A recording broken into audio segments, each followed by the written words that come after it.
पांवटा साहिब गुरु की नगरी से विख्यात है। होला मोहल्ला जैसे बड़े कार्यक्रमों में बाहरी राज्यों से कवि पहुंचकर अपनी कविताओं का यहां पर बखान करते हैं, तो उधर नगर परिषद भवन में गणतंत्र दिवस की पूर्व संध्या पर कवि सम्मेलन का आयोजन किया गया। प्रशासन, पत्रकार और नगर परिषद के कई लोग इस कवि सम्मेलन में शामिल रहे। विधा कला साहित्य संस्था के द्वारा हिमाचल पूर्ण राज्यत्व दिवस पर कवि सम्मेलन का आगाज हुआ, जिसमें एसडीएम कुंजी सिंह चीमा ने बतौर अतिथि शिरकत की। इस दौरान जहां बेटियों को भगवान स्वरूप बताया गया, तो वहीं देशभक्ति की छटा को बिखेरा गया।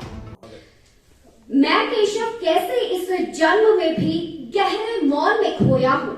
मैं केशव कैसे इस जन्म में भी गहरे मौन में खोया हूँ। उन बेटों की याद कहानी लिखते लिखते मैं रोया हूँ, मैं रोया हूँ। उन बेटों की याद कहानी लिखते लिखते मैं रोया हूँ।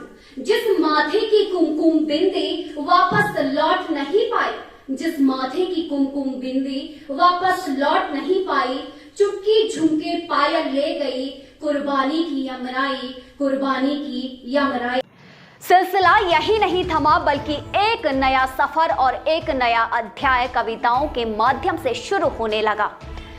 तो वहीं प्रोफेसर और कवि जयचंद ने उन बेटियों को कह दिया जो आज कुछ करने की चाहत तो रखती हैं, लेकिन चार दीवारियों में कैद हैं, जिनके अंदर हुनर तो है लेकिन परिवार की सीमाएं बांधे रखती हैं।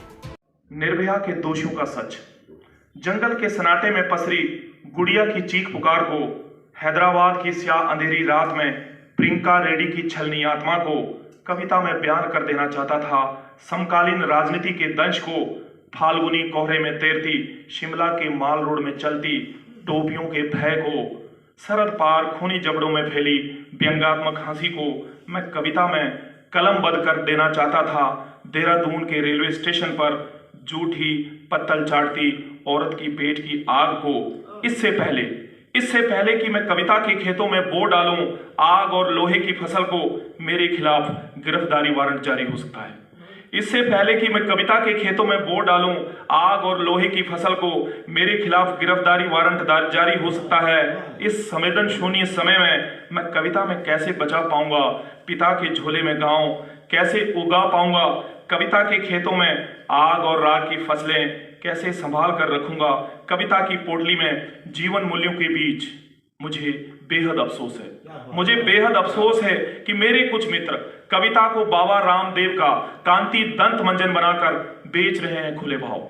पलटन बाजार में सरेआम कविता को खुशबूदार साबुन और इत्र समझकर ग्राहक को आकर्षित कर रहे हैं रोज अपनी ओर। मंचों पर कविता को इस तरह से परोसा जा रहा है कि उसकी रीढ़ की हड्डी टूट गई है। इस वक्त कविता अपने अस्तित्व की लड़ाई लड़ रही है। खैर, कवियों का सिलसिला थमा नहीं, दिल थाम कर जरा बैठे रहिए। हम स्वतंत्रता दिवस, गणतंत्र दिवस, होली, दिवाली जैसे सभी बड़े बड़े त्योहार मनाते हैं। उनमें से खास है गणतंत्र दिवस। हमें संविधान मिला, जो आज़ादी हमें मिली, यकीनन आज भी इस आज़ादी पर हजारों सवाल खड़े होते हैं। सावित्री तिवारी ने एक एक शब्द को अपनी कविता में पिरोया और बताया कि क्या वाकई में हम आज़ाद भी हैं। तो कैसी आज़ादी, ये किसकी आज़ादी, ये किसकी आज़ादी का प्यारा सा परचम ये लहरा रहे हैं, ये फहरा रहे हैं। कहीं पर मिलाती है कंधे से कंधा, कहीं पर विवश हो के करती है धंधा, कहीं पर मिलाती है कंधे से कंधा, कहीं पर विवश हो के करती है धंधा। कहीं सींचती है लहू दे के घर को, तो किसकी आज़ादी, ये कैसी आज़ादी, ये किसकी आज़ादी का प्यारा सा परचम। गरीबी का अजगर कहीं लीलता है, कहीं पार्श्विक बन पुरुष खेलता है, तो लुटती है असमत कहीं पर सामूहिक, तो कैसी आज़ादी ये किसकी आज़ादी, ये किसकी आज़ादी का प्यारा सा परचम ये लहरा रहे हैं, ये फहरा रहे हैं।